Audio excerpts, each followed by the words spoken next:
water in atmosphere. Last day we discussed about this chapter in NCERT. Now today we discuss with PDF group. So first chapter जो first we will discuss about water in atmosphere. दोस्तों कल जो हम पढ़े थे वो NCERT की जो हमारी बुक थी उसमें से हमने डिस्कस किया था। तो आज की क्लास में हम कुछ पीडीएफ लेके आए हैं जो एक पिक्चराइजेशन कर दिया गया है आपके एनसीईआरटी चैप्टर को, और उस पिक्चराइजेशन की वजह से आपको थोड़ा सा एक डेमो पर्पज से देखने को मिलेगा कि लाइव एग्जांपल देखने को मिलेंगे, तो आपकी एक समझ अच्छे से बनेगी। तो हमारी जो बुक है फंडामेंटल ऑफ फिजिकल जियोग्राफी, ये पीडीएफ मैं आपके ग्रुप में भेज दूंगा, वहां से आप हेल्प लेके इसको अपने नोट्स प्रिपेयर कर लेंगे। आज हमारा ये टॉपिक कंप्लीट हो जाएगा और ये नोट्स आपके मेन जो फेयर बुक है, नोटबुक है आपकी, वो कंप्लीट हो जानी चाहिए। ओके, तो चलो शुरू करते हैं हम वाटर इन एटमॉस्फेयर। तो वाटर इन एटमॉस्फेयर की जब बात करते हैं सबसे पहले बात करेंगे जो वाटर की प्रेजेंस होती है एटमॉस्फेयर में, वो 3 टाइप से देखने को मिलती है। सॉलिड फॉर्म में भी होता है, लिक्विड फॉर्म में भी होता है और गैस फॉर्म में भी होता है। ठीक है, इससे लिक्विड में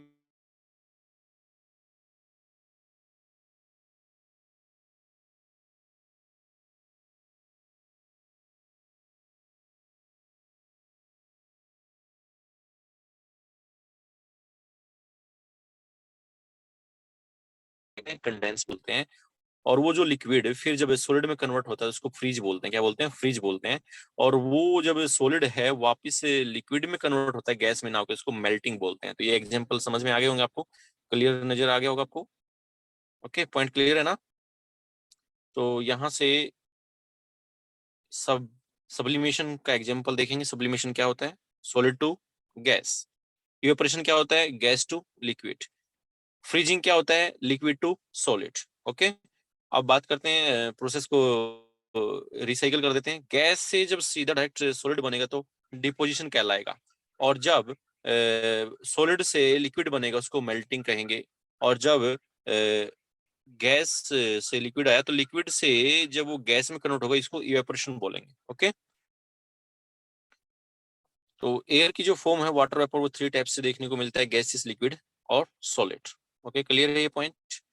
अब बात करते हैं यहाँ पर एटमॉस्फेयर के अंदर 2 प्रोसेस होती हैं। 2 types, there are 2 types of process in atmosphere.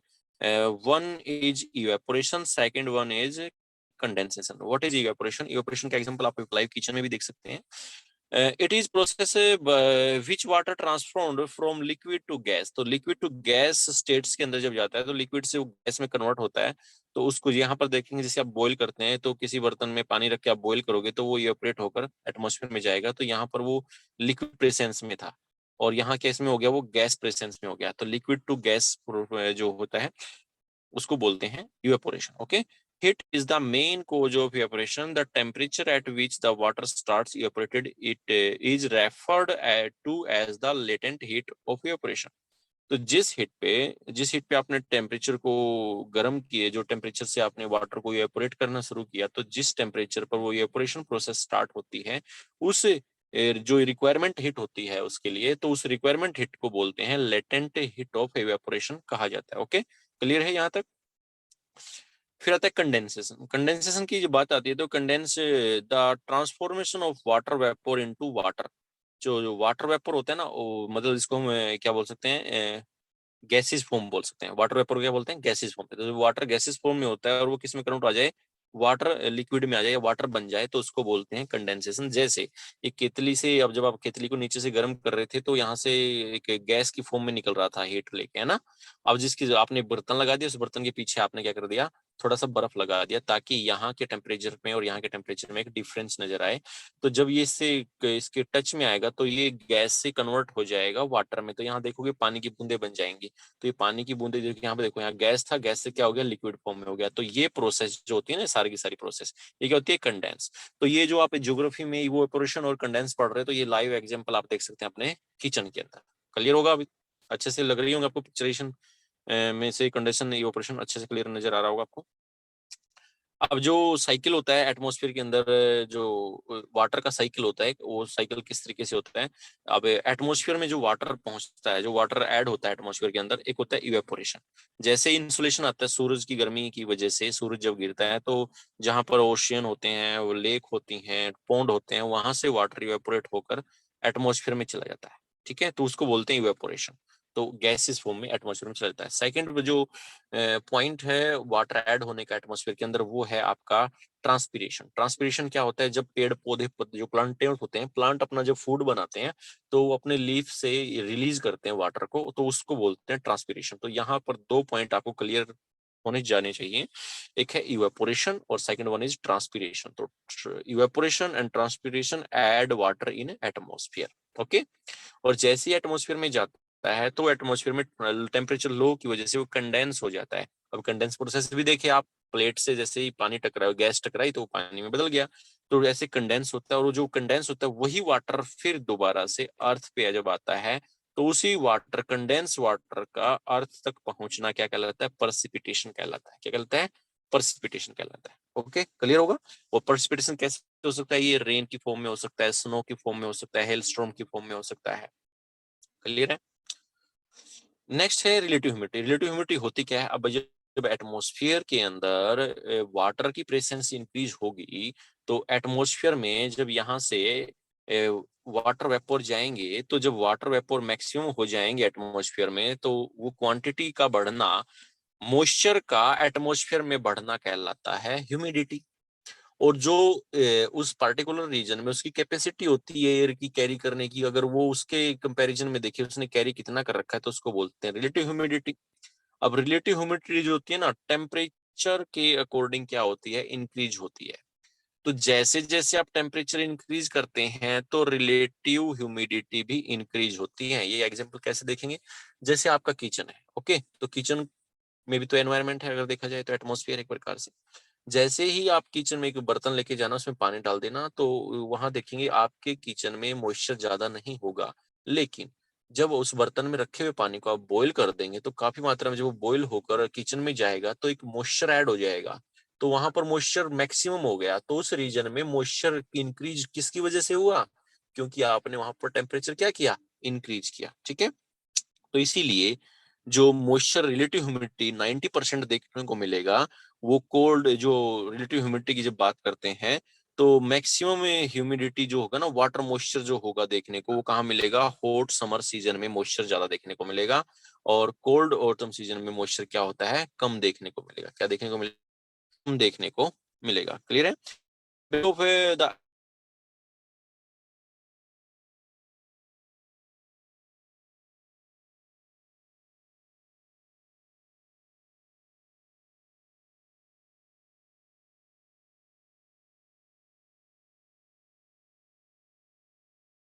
स्पेसिटी के अकॉर्डिंग वो कितना वाटर प्रेजेंस है उसके अंदर, उसको बोलते हैं रिलेटिव ह्यूमिडिटी। क्लियर है? जब नेक्स्ट पॉइंट की बात करते हैं तो मैक्सिमम रिलेटिव ह्यूमिडिटी कहाँ देखने को मिलेगा? एक पॉइंट क्लियर नोट करेंगे। तो मैक्सिमम में जो जहां वाटर की प्रेजेंस है, ओशियंस में क्या है? वाटर की प्रेजेंस है भाई। तो मैक्सिमम टेम्परेचर की वजह से इवेपोरेशन कहाँ होगा? वो ओशियन में होगा। तो रिलेटिव ह्यूमिडिटी मैक्सिमम कहाँ देखने को मिलेगी? ओशियंस रीजन में। कॉन्टिनेंट में क्या मिलेगी? कम देखने को मिलेगी। तो ये कॉन्टिनेंट आप जानते होंगे, ये एशिया कॉन्टिनेंट है, Africa, north America, south America, Europe, Australia, ये से और अंटार्कटिका, ये 7 टाइप्स के आपके कॉन्टिनेंट है। तो इसमें लिस्ट मिलेगा, ओशियन में ग्रेटर रिलेटिव ह्यूमिडिटी मिलेगा। ठीक है, अब जब कंडेंस हो जाता है वाटर, एटमॉस्फेयर में गया, फिर वहां से वो कंडेंस हो जाता है, तो कंडेंस हो बनाता क्या है? तो कितने टाइप से? एक होता है वो ड्यू, एक होता है फ्रोस्ट, एक होता है मिस्ट, एक होता है फोग, एक होता है क्लाउड्स। तो ये आपके 5 टाइप से कन्वर्ट हो जाता है। जो यहाँ से वाटर इवेपोरेट गया, कंडेंस होकर ये 5 टाइप्स का बन जाता है। अब ये 5 टाइप से कैसे बनेगा? जो कंडेंसन जो एक्टिविटी होती है, take place when the dew point is lower than the freezing point as well as higher than the freezing point. एक होता है फ्रीजिंग पॉइंट, 0 डिग्री सेल्सियस से नीचे को कहते हैं फ्रीजिंग पॉइंट, और 0 डिग्री सेल्सियस से ऊपर को बोलते हैं, या इसके नियर अबाउट बोलते हैं ड्यू पॉइंट। तो ड्यू पॉइंट जो होता है 0 डिग्री सेल्सियस के से थोड़ा सा ऊपर होता है, और फ्रीजिंग पॉइंट होता है इससे नीचे होता है। अब जब ड्यू बनेगा तो ड्यू की कंडीशन क्या होगी? तो ड्यू की कंडीशन जब देखेंगे, the ideal condition formation of dew are, तो ड्यू जो आप देखेंगे ओस बोलते हैं जिसको, जब सुबह होंगे तो मॉर्निंग वॉक के टाइम पे आप देखेंगे कि घास पे पानी की बूंदे सी ड्रॉप, वाटर ड्रॉपलेट्स कन्वर्ट हो चुकी है। वो होती क्या है? वो गैस होती है, एक प्रकार से वाटर वेपोर होता है, लेकिन वो ड्यूरिंग लॉन्ग नाइट के कारण क्या होता है, जब लंबी लंबी रातें, ठंडी रातें होती हैं तो टेम्परेचर क्या होता है, सरफेस का डाउन चला जाता है। तो टेम्परेचर डाउन जाने पे उस गैसियस वाटर को कन्वर्ट होना पड़ता है वाटर ड्रॉपलेट्स में। जैसे आपने किचन में उस गैस को, गैसियस फॉर्म को वाटर में कन्वर्ट किया, कैसे, आपने प्लेट के एक साइड में बर्फ लगा दिया, ठीक है। तो इसके लिए ये कब होता है, कैसा होता है, तो कौन कौन सी फेवरेबल कंडीशन होती हैं। पहला है कि क्लियर स्काई होना चाहिए, उस टाइम पे दिन के दौरान बादल हो ना कुछ हो, ठीक है। काम एयर, मतलब एयर मूवमेंट मैक्सिमम ना हो रहा हो, जो हवाएं तेज ना चल रही हो, ठीक है। हाई रिलेटिव ह्यूमिडिटी हो, रिलेटिविटी ह्यूमिडिटी क्या होनी चाहिए, हाई होनी चाहिए। और कोल्ड लॉन्ग नाइट, तो जो ठंडी रातें होनी चाहिए। ये देखिए आप, ये हमेशा विंटर सीजन में होता है, समर सीजन में नहीं होता है। तो ड्यू जब आता है कौन सी सीजन में आता है, दवाई लेता ही आओगा तो दवाई लेता ही है मगर नेक्स्ट पॉइंट है फ्रोस्ट। नेक्स्ट पॉइंट है फ्रोस्ट। गुड अब ये लैक्स गुड फ्रोस्ट होता है लैक्स क्या अभी, good lax frost form on cold surface when condensation takes place below freezing point. तो जब फ्रीजिंग पॉइंट से बिलो चला जाता है टेम्परेचर, तो वो और ज्यादा सॉलिड, लिक्विड से किस में कन्वर्ट हो जाता है, वो सॉलिड में कन्वर्ट हो जाता है। तो जिसको क्या बोलते हैं, फ्रोस्ट बोलते हैं। तो आपने देखा पेड़ पौधों पे थोड़ा सा बर्फ टाइप का भी कई बार सफेद सफेद सा नजर आता है, जिस टाइम टेम्परेचर बहुत ज्यादा हो जाता है, ठंड ज्यादा पड़ती है ना। तो वो जो वाटर ड्रॉपलेट्स है वो सॉलिड में कन्वर्ट हो जाती हैं, जिसको हम पाला बोलते हैं ना, पाला पड़ गया भाई, ये होता है फ्रोस्ट। तो पहले ड्यू होगा, ड्यू से फिर टेम्परेचर और डाउन कर दोगे तो क्या होगा, फ्रोस्ट होगा। क्लियर है। नेक्स्ट है मिस्ट। मिस्ट और फोग लगभग एक जैसे होते हैं। अब ये जो फोग होती है, धुंध होती है, क्या है, अब आपको पता है एटमॉस्फेयर में डस्ट पार्टिकल्स होते हैं।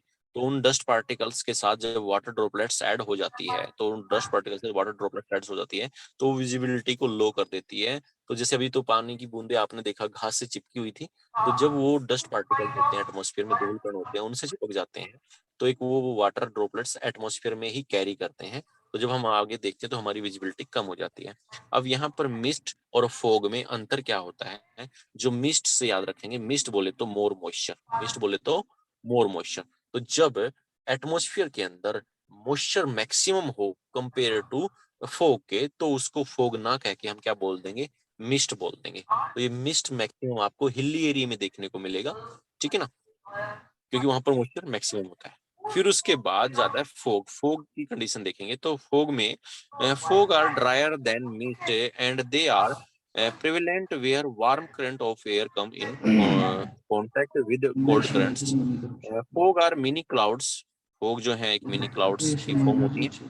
Condense take place around a nucleus provided by the dust moving the salt particles. तो fog और mist का कंपैरिजन क्लियर हो गया आपको। यहाँ पर जो डस्ट पार्टिकल्स होंगे, तो उस डस्ट पार्टिकल्स के अंदर जो वाटर ऐड होगा वो मॉइस्चर कंपेयर टू मिस्ट के कम होगा, ठीक है। नेक्स्ट जो है वो है आपका क्लाउड। तो क्लाउड फॉर्मेशन कैसे होता है, जो cloud is a mass of minute water droplets और tiny crystal of ice formed by the condense of water vapour in free air. तो जब फ्री एयर के अंदर वही वाटर कंडेंस हो जाता है, और कंडेंस होकर वो जो एलिवेटेड एरिया में काफी ऊंचाई पे कंडेंस हो जाता है, तो एक टिनी क्रिस्टल की फॉर्म बनाता है। और टिनी क्रिस्टल की फॉर्म जो बनाता है उसको क्या बोलते हैं, क्लाउड बोलते हैं। According to their height, expenses, density, and transparency or opaquency, cloud are grouped under four types. So cloud जो होते हैं वो फोर टाइप से डिफाइन किए गए हैं।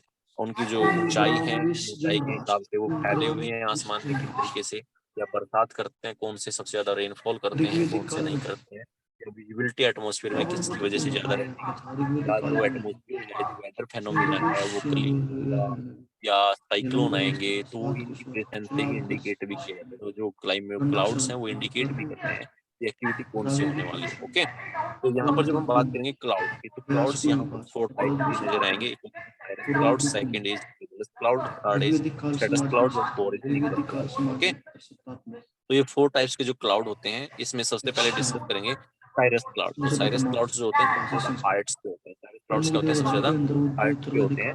Cirrus clouds are formed at high altitude 8000 to 12000 मीटर। सो 8000 से 12000 मीटर या 8 to 12 किलोमीटर भी कह सकते हैं आप।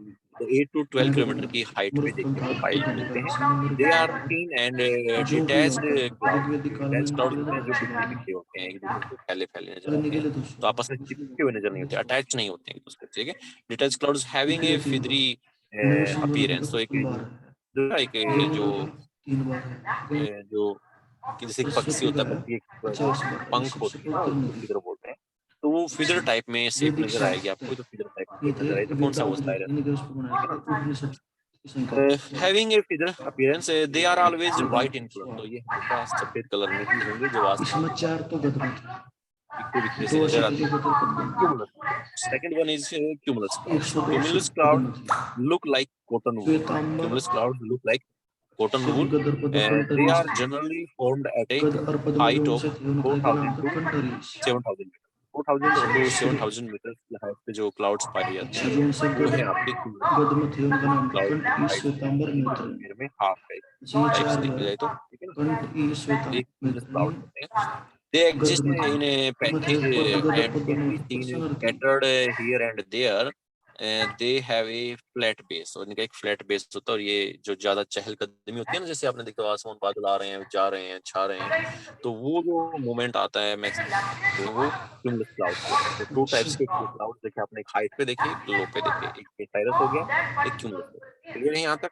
तो दो देखिए जो टू टाइप्स से क्लाउड्स क्लियर हो गए। अब third one is stratus clouds. तो स्टेटस क्लाउड्स की जब हम बात करते हैं, stratus are layered clouds covering large portion of sky. तो मैक्सिमम एरिया को कवर करते हैं, वो कौन से हैं? स्टेटस क्लाउड्स हैं जो मैक्सिमम एरिया को कवर करते हैं, either due to loss of heat और the mixing of air masses with different temperature.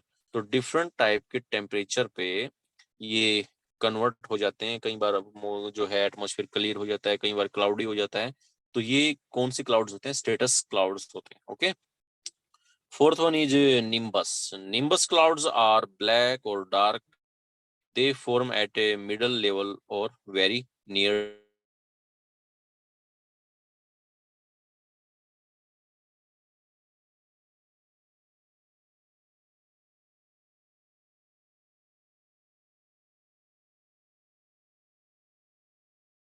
उसके जो क्लाउड्स हैं, ठीक है। फिर इसके बाद जो क्लाउड्स हैं उनको हमने हाइट्स के अकॉर्डिंग डिफाइन किया है। तो हाइट्स के अकॉर्डिंग 3 टाइप से डिफाइन किया है। तो उसके सब पार्ट्स भी बोल सकते हैं हम, या सब सेक्शन बोल सकते हैं क्लाउड्स के, ठीक है। तो इसमें सबसे पहले जब हम बात करेंगे हाई क्लाउडी, हाउ हाइट्स पे जो काफी क्लाउड्स देखने को मिलते हैं, तो यहाँ पर 3 टाइप्स के क्लाउड्स देखने को मिलते हैं जो काफी ऊंचाई पे देखने को मिलते हैं। जिसमें साइरस क्लाउड्स तो था ही, उसी के टाइप से Cyrus status clouds, Cyrus status clouds देखने को मिलता है। फिर उसके बाद साइरोक्यूमुलस, तो साइरोक्यूमुलस टाइप्स के क्लाउड्स देखने को मिलते हैं। तो ये 3 टाइप्स के क्लाउड्स होते हैं, हाई एल्टीट्यूड रीजन में देखने को मिलते हैं। तो सबसे ऊंचाई पर पाए जाने वाले कौन कौन से हैं? साइरस क्लाउड्स हैं, साइरो स्टेटस क्लाउड्स है, और साइरो क्यूमुलस क्लाउड्स है। याद हो जाएंगे। कैसे याद रखते हैं? CICS CC। Okay, CI CI बोले तो साइरस है, और C बोले तो साइरो, और S बोले तो स्टेटस। C बोले तो साइरो, और C बोले तो क्यूमुलस। हो जाएंगे याद। तो मिडल क्लाउड्स वो होते हैं जो मिडल पार्ट्स में देखने को मिलते हैं, मिडल एल्टीट्यूड रीजन में मिलते हैं। तो उसमें स्टेटोक्यूमुलस, निम्बो स्टेटस और जो है क्लाउड्स देखने को मिलते हैं। कौन कौन से हैं? यहाँ पर आपको एक और क्लाउड्स देखने को मिलते हैं, सॉरी एल्टो स्टेटस। कौन कौन से हैं? Alto status and Alto cumulus. Alto status and Alto cumulus, AC और AS। एज जैसे इंग्लिश में यूज भी करते हो ना, एज वर्ड यूज आते ही क्या आना चाहिए? A फॉर आल्टो है ना, और S for status. S for status, जैसे स्टेटस यहाँ था तो स्टेटस यहाँ पे भी था, ठीक है ना। साइरस के साथ भी स्टेटस है और अल्टो के साथ भी स्टेटस है। फिर अल्टो के साथ क्यूमुलस है तो वहां पे भी क्यूमुलस था, ठीक है। फिर इसके बाद लोअर जो क्लाउड्स हैं उसमें आता है आपका स्टेटोक्यूमुलस, निम्बो स्टेटस, और जो क्लाउड्स हैं वो कौन कौन से हैं? तो यहाँ पर स्टेटोक्यूमुलस, क्यूमुलस इसमें भी है, क्यूमुलस इसमें भी है। ओके, क्यूमुलस इसमें भी था। Nimbo status, Nimbo status, status इसमें भी है, स्टेटस इसमें भी है, स्टेटस इसमें भी है। तो स्टेटस 3 टाइप्स के स्टेटस। तो यहां पर देखा stratus, stratus, stratus, cirrus, alto, nimbo, तीनों क्या है, स्टेटस फॉर्म में है। और फिर उसके बाद है स्ट्रेटो क्यूमुलस। क्यूमुलस की जब बात करते हैं तो क्यूमुलस, क्यूमुलस और क्यूमुलस, ठीक है। तो 3 कैटेगरी में 3 टाइप्स के क्यूमुलस भी मिले, स्टेटस भी मिले। अब जो नेक्स्ट है वो जो वर्टिकल एक्सटेंशन होता है, तो वर्टिकल एक्सटेंशन को कहते हैं कि आपसे जो वर्टिकल शेप में कई बार जब बादल काफी ऊंचाई तक एक दिखाई देते हैं, तो वो कौन से होते हैं, वो होते हैं क्यूमुलोनिम्बस। क्यूमुलोनिम्बस टाइप्स के सीबी, सीबी टाइप्स के जो क्लाउड्स होते हैं वो वर्टिकल फॉर्मेशन करते हैं। वो कैसे होते हैं, तो वर्टिकल फॉर्मेशन होगा एटमॉस्फेयर के अंदर। तो आपसे पूछेगा तो वर्टिकल फॉर्मेशन किस टाइप्स के क्लाउड्स का होता है, तो आप कहेंगे क्यूमुलोनिम्बस टाइप्स के या क्यूलुम्बस टाइप के जो क्लाउड्स होते हैं वो वर्टिकल फॉर्मेशन करते हैं। क्लियर है यहाँ तक। अब इसके बाद आता है परसिवेज, जो आपने अभी तक सीख चुके हैं। भाई वाटर इवेपोरेट होता है और इवेपोरेट होकर एटमॉस्फेयर में जाता है, एटमॉस्फेयर में जाके वो कंडेंस हो जाता है, और कंडेंस होने के बाद फिर वो प्रेसिपिटेशन फॉर्म में जमीन पर वापस आ जाता है। इसको बोलते हैं वाटर साइकिल बोलते हैं ऐसे, ठीक है ना। तो यहाँ तक इवेपोरेट हो चुका है, कंडेंसेशन हो चुका है, कंडेंस होकर फॉर्म कौन से बनाए थे वो नोट कर चुके हैं। और प्रेसिपिटेशन, तो प्रेसिपिटेशन की जब बात आती है तो प्रेसिपिटेशन कितने टाइप से होता है, तो टाइप्स ऑफ प्रेसिपिटेशन की जब हम बात करते हैं तो ये रेनफॉल के तौर पे हो सकता है, बरसात हो सकती है, या स्नोफॉल, पहाड़ों में आप देखते हैं स्नोफॉल हो सकता है, रेन हो सकती है, स्नोफॉल होता है, हेल स्टोन्स होते हैं, बर्फबारी होती है जिसके साथ ओलावृष्टि होती है, ठीक है ना, वो हो सकता है। स्लीट हो सकता है, जब बरसात के साथ साथ छोटे छोटे बोलते हैं ना, कांकड़े बोलते हैं जिसको आपको, तो उस टाइप से भी देखने को मिल सकता है, एकदम से बरसात का होना। तो ये 4 टाइप से प्रेसिपिटेशन होता है। इसमें से हम जो रेनफॉल है वो, तो रेनफॉल के जो टाइप्स हैं वो रेनफॉल के टाइप्स 3 टाइप्स से रेनफॉल होता है भाई। एक होता है कन्वेक्शन रेनफॉल, एक होता है ऑर्गेनिक रेनफॉल, और एक होता है साइक्लोनिक रेनफॉल। तो जो रेनफॉल होता है, बरसात होती है, वो 3 प्रकार से होती है, जिसको एक को बोलते हैं कन्वेंशन, एक को बोलते हैं और ओरोग्राफिक, एक को बोलते हैं साइक्लोनिक। तो ओरोग्राफिक को रिलीफ भी बोलते हैं। इसको अगर हिंदी में देखें तो संवहनीय वर्षा, पर्वतीय वर्षा और चक्रवातीय वर्षा, तो इस तरीके से होती है, ठीक है। तो 3 टाइप से जो रेनफॉल होता है, तो उसमें जो रेन टाइप्स ऑफ रेनफॉल देखेंगे तो सबसे पहले बात करेंगे कन्वेंशनल रेनफॉल क्या होता है। तो कन्वेंशनल रेनफॉल में क्या होता है भाई, जब हाई टेम्परेचर होता है, बिल्कुल एटमॉस्फेयर काम होता है, ये टाइम होता है आपका समर सीजन का। तो समर सीजन में जून जुलाई के टाइम पे देखना बहुत ज्यादा गर्मी गिरती है। तो जैसे ही हाई टेम्परेचर होता है तो वाटर इवेपोरेशन की एक्टिविटी चलती रहती है, आप जानते ही हैं। तो वाटर इवेपोरेट होता रहता है और फिर वो एटमॉस्फेयर में कंडेंस होता रहता है, और जैसे वो कंडेंस हो जाता है तो फिर वो वहां से प्रेसिपिटेशन करना शुरू कर देता है, रेनफॉल करना शुरू कर देता है। तो आपने क्या देखा, कन्वेंशनल एक्टिविटी कब होती है, जब हाई टेम्परेचर होता है, तो वाटर एकदम से इवेपोरेट होकर एटमॉस्फेयर में जाता है, कंडेंस होकर वो रेनफॉल करना शुरू कर देता है। तो इसको बोलते हैं कन्वेंशनल एक्टिविटी। क्या बोलते हैं, कन्वेंशनल एक्टिविटी, ठीक है। तो कन्वेंशनल रेनफॉल होता है। फिर इसके बाद है वो जिसको ओरोग्राफिक या रिलीफ रेनफॉल बोलते हैं। तो जैसे ही हॉट जो या वार्म जो वो एयर है वो अपने साथ वाटर वेपोर लेके ट्रेवल करती है, और वो ट्रेवल करते करते जैसे ही माउंटेन की तरफ जाती है, तो माउंटेन की तरफ जाने पे उसको माउंटेन क्या करते हैं, अपवर्ड्स कर देते हैं। जैसे ही वो अपवर्ड्स होती है, तो अपवर्ड्स होने पे आपको पता है हाइट बढ़ने पे टेम्परेचर क्या होता है, डाउन होता है। तो जो मॉइस्चर एयर थी तो वो लो टेम्परेचर में जाने से कंडेंस हो जाएगी, तो रेनफॉल कर देगी। तो उस रेनफॉल को बोलते हैं ओरोग्राफिक रिलीफ रेनफॉल, पर्वतीय वर्षा। समझ गए। तो इस तरीके का रेनफॉल होता है जब साउथ वेस्ट मानसून आता है, तो अरेबियन सी से मॉइस्चर एयर लेकर नॉर्थ इंडिया की तरफ ट्रेवल करते करते आता है, और नॉर्थ इंडिया में है हिमालय, और हिमालय से वो टकरा कर फिर वापस जाकर वो क्या करता है, बरसात करना शुरू कर देता है। तो ये होता है ओरोग्राफिक रिलीफ रेनफॉल। क्लियर है पॉइंट। नेक्स्ट जो है वो है साइक्लोनिक या फ्रंटल रेनफॉल। ये होता है क्या है भाई, ये कब होता है, जब काफी मात्रा में वार्म एयर, हॉट एयर जब एक पर्टिकुलर एक लार्जेस्ट एरिया पे लॉन्ग टाइम तक डे लेंथ बढ़ जाती है, और उसमें हाई टेम्परेचर की वजह से वो जो एयर है वो लाइट होकर एटमॉस्फेयर की तरफ मूवमेंट करना शुरू कर देती है। तो वो साइड से, तो जैसे ही वो साइड से क्या करेगी, वो डिमांड करेगी, साइड से एयर का डिमांड करती है।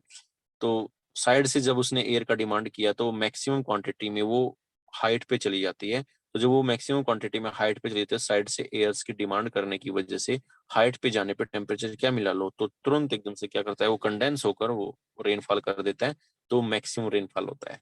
तो सबसे ज्यादा जो रेनफॉल देखने को मिलता है वो साइक्लोनिक एक्टिविटी में, तेज तूफान तूफान आने की वजह से, और फिर जब रेनफॉल होता है बड़ा हैवी रेनफॉल होता है, तो वो साइक्लोनिक या फ्रंटल रेनफॉल की वजह से होता है। ठीक है, तो यहाँ पर आपने 3 टाइप्स के रेनफॉल देखे। ठीक है, अभी जब रेनफॉल का डिस्ट्रीब्यूशन देखते हैं वर्ल्ड में, जो रेनफॉल का डिस्ट्रीब्यूशन किस लोकेशन पे होता है, तो वो डिस्ट्रीब्यूशन के लिए वर्ल्ड का मैप देखे होंगे, आप जानते होंगे वर्ल्ड का मैप। अभी मैं आपको यहाँ पर एक प्लेन सीट नहीं मिल रहा है, तो प्लेन सीट होता तो हाँ यहाँ पे अभी इस रीजन में देखते हैं। तो जब हम बात करते हैं रिलेटिव ह्यूमिडिटी डिस्ट्रीब्यूशन देख लिया, तो इसके बाद हम देखते हैं रेनफॉल का डिस्ट्रीब्यूशन। वर्ल्ड में रेनफॉल का डिस्ट्रीब्यूशन कैसे होगा, अभी आप जानते हैं कि भाई ये होता है ट्रॉपिकल रीजन। ये होता है ट्रॉपिकल रीजन, जिसमें tropic of cancer, tropic of capricorn ऐसे होता है ना, 3 लाइन क्रॉस करते हैं वर्ल्ड के मैप पे। 23.5 डिग्री नॉर्थ को ट्रॉपिक ऑफ कैंसर कहते हैं, 23.5 साउथ को कैप्रिकॉर्न कहते हैं, और 0 डिग्री को इक्वेटर कहते हैं। तो 3 मेजर लाइंस होती हैं, और इस 3 मेजर लाइंस के बीच का जो रीजन होता है इसको बोलते हैं ट्रॉपिकल रीजन। तो ट्रॉपिकल रीजन में आपको मैक्सिमम टेम्परेचर देखने को मिलेगा। ओके, तो मैक्सिमम टेम्परेचर देखने को मिलेगा, तो मैक्सिमम टेम्परेचर क्या करता है, वाटर इवेपोरेशन भी तो मैक्सिमम करेगा। तो जैसे ही वाटर इवेपोरेशन मैक्सिमम होता है, तो वो क्लाउड फॉर्मेशन करेगा, तो क्लाउड फॉर्मेशन करेगा तो रेनफॉल होगा। तो मैक्सिमम रेनफॉल आपको इस ट्रॉपिकल रीजन में देखने को मिलेगा, और ये किस फॉर्म में होगा, ये होगा आपका प्रेसिपिटेशन की फॉर्म में होगा, कन्वेंशनल एक्टिविटी की फॉर्म में होगा।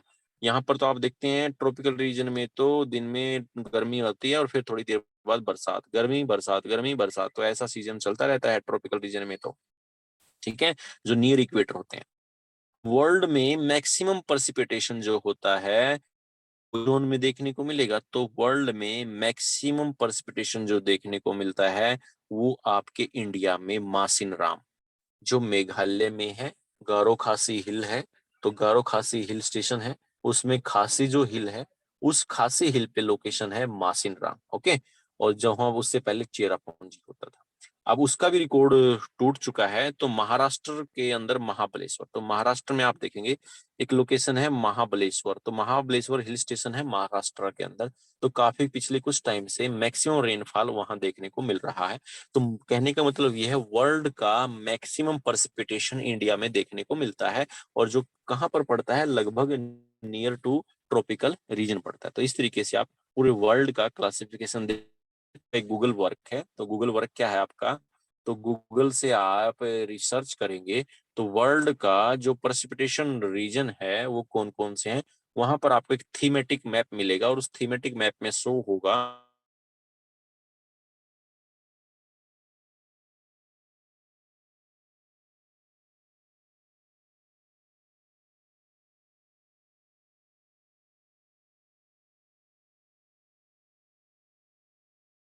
एनसीईआरटी बुक है उसको, दोनों को हम अच्छे तरीके से पढ़ चुके हैं, और ये टॉपिक अच्छे तरीके से हम कवर कर चुके हैं। टॉपिक का जो नेम है अगेन रिपीट कर देते हैं, वाटर इन एटमॉस्फेयर है, क्लियरली फंडा कवर हो चुका है। वाटर जो होता है 3 फॉर्म में होता है, सॉलिड लिक्विड गैस फॉर्म में होता है, और यही वाटर एटमॉस्फेयर में जाता है, और वही फिर प्रेसिपिटेशन करके एटमॉस्फेयर में वापिस सरफेस पे आ जाता है। तो ये साइकिल ऑफ वाटर भी बोल सकते हैं। बुक है जो आपकी फंडा फिजिकल ज्योग्राफी बुक है। तो जो बच्चे, कुछ बच्चे अच्छे से काम नहीं कर पा रहे हैं, अपनी मेन जो है फेयर बुक मेंटेन नहीं कर रहे हैं, अभी लेजी वे में स्टडी कर रहे हैं, तो आज हमारा ये टॉपिक कंप्लीट हो चुका है। विद इन 2 डेज आपका ये टॉपिक कवर हो जाना चाहिए इन फेयर बुक। और उसके बाद एक्सरसाइज के भी क्वेश्चन है वो भी आपको मिल जाएंगे, वो भी अगर आप असेसमेंट निकाल सकते हैं, कर सकते हैं, तो आप वो क्वेश्चन सोल्व कर सकते हैं। टॉपिक अच्छे से कवर हो चुका है आपका। ठीक है, फिर उसके बाद हमने जो 3 फॉर्म थी, गैसेज फॉर्म में थी, लिक्विड और सॉलिड, वो कवर किया। और उसके बाद हम यहाँ से कीवर्ड्स निकाले, एक इवेपोरेशन और एक कंडेंसेशन। इवेपोरेशन आप जानते हैं होता है क्या, किचन में लाइव एग्जांपल है आपका। कंडेंसेशन भी वहीं पे आप शो कर सकते हैं। तो एक practical work, geography is a practical subject, you know that very well.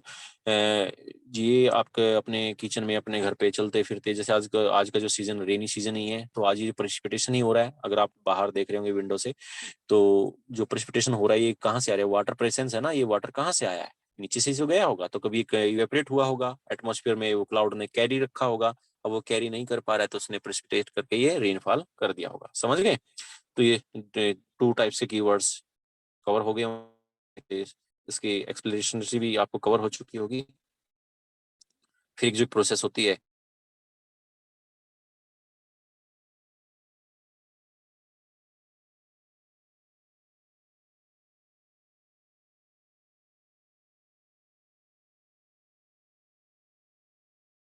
से वाटर लेकर वो अपना खाना बनाएंगे और अपने जो लीफ है पत्तियों से वो वाटर को रिलीज कर देंगे, और वो वाटर रिलीज कहलाता है ट्रांसपीरेशन, और वो फिर एटमॉस्फेयर में ऐड हो जाता है और फिर उसको कंडेंस करने के बाद प्रेसिपिटेशन हो जाता है। ठीक है, और उसके बाद फिर आपने रिलेटिव ह्यूमिडिटी। रिलेटिव ह्यूमिडिटी होता क्या है, जैसे आपका वजन है भाई 50 किलो, तो आप 50 किलो वजन उठा सकते हैं, लेकिन आपने उठा रखा है 25 किलो वजन, तो आपकी कैपेसिटी 50% है अभी जितनी कैपेसिटी के मुकाबले।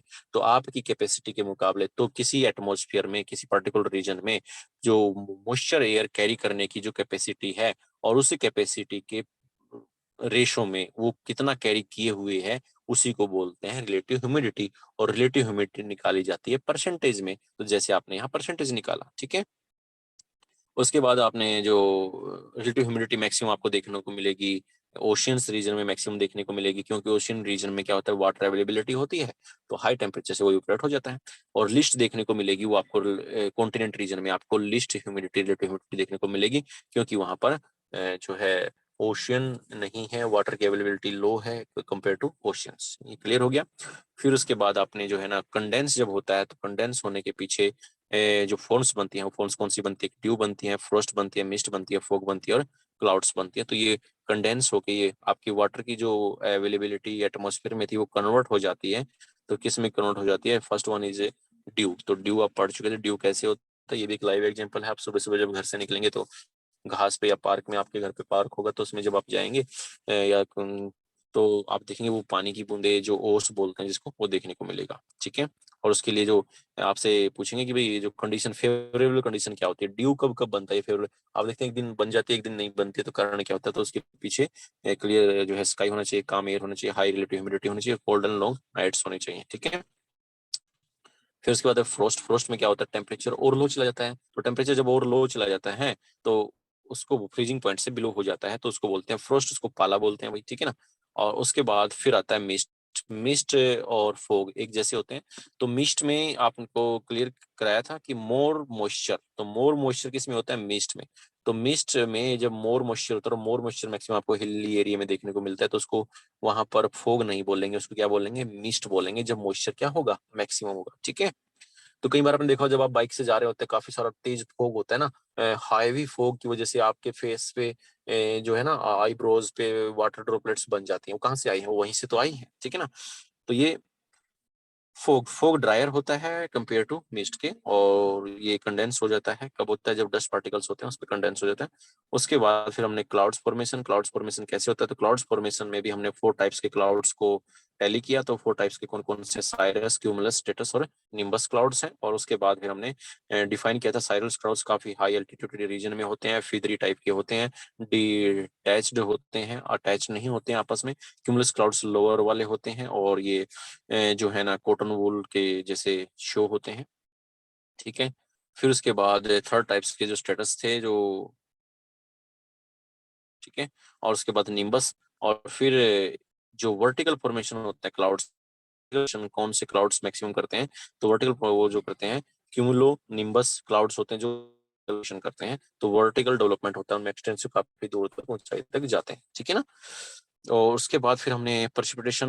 प्रेसिपिटेशन में वही एक वाटर साइकिल भी बोल सकते हैं आप इसको, इवेपोरेशन होकर कंडेंस होकर प्रेसिपिटेशन करता है, तो ये एक साइकिल बनता है। तो प्रेसिपिटेशन की फॉर्म देखी हमने, अब बात करेंगे प्रेसिपिटेशन होता क्या है। प्रेसिपिटेशन के जो टाइप्स होते हैं वो 4 टाइप्स होते हैं। एक होता है रेनफॉल, एक होता है स्नोफॉल, ये हिली एरिया में देखने को मिलता है।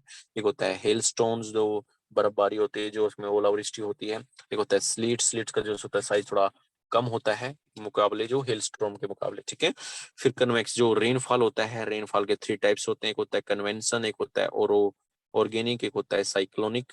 तो ये 3 टाइप्स के रेनफॉल होते हैं, ये हमने अच्छे से कवर किया था यहाँ पे। तो 3 टाइप्स के कौन-कौन से थे? Conventional rainfall, orographic relief rainfall और साइक्लोनिक। तो कन्वेंशन होता है जब हाई टेम्परेचर होता है तो बिल्कुल मौसम जो होता है शांत होता है, हाई टेम्परेचर की वजह से इवेपोरेट होकर कंडेंस होकर रेनफॉल कर देता है। और ओरोग्राफिक में होता है जब हॉट और वार्म एयर मूवमेंट करते हुए माउंटेन की तरफ जाता है तो वो हाइट लेने के कारण, टेम्परेचर लो होने के कारण कंडेंस हो जाता है तो रेनफॉल करना शुरू कर देता है। ठीक है। साइक्लोनिक वो होता है जब काफी मात्रा में, काफी जो मैक्सिमम क्वांटिटी में वार्म एयर मूवमेंट करना शुरू करता है तो हाई एल्टीट्यूड में जाके वो कंडेंस हो जाता है और कंडेंस होने के बाद तुरंत रेनफॉल करना शुरू कर देता है तो हैवी रेनफॉल होता है। तो ये साइक्लोनिक और फ्रंटल रेनफॉल होता है। तो स्टूडेंट्स आपका ये टॉपिक कवर हो चुका है। आप फेयर बुक को मेंटेन कर लेंगे अच्छे से। आपको ये जो है पिक्चराइजेशन कर दिया गया है टॉपिक, आपको ये पीडीएफ भी भेज दिया जाएगा आपके ग्रुप में। इसके साथ दोस्तों धन्यवाद। Thanks for watching this video. Have a nice day.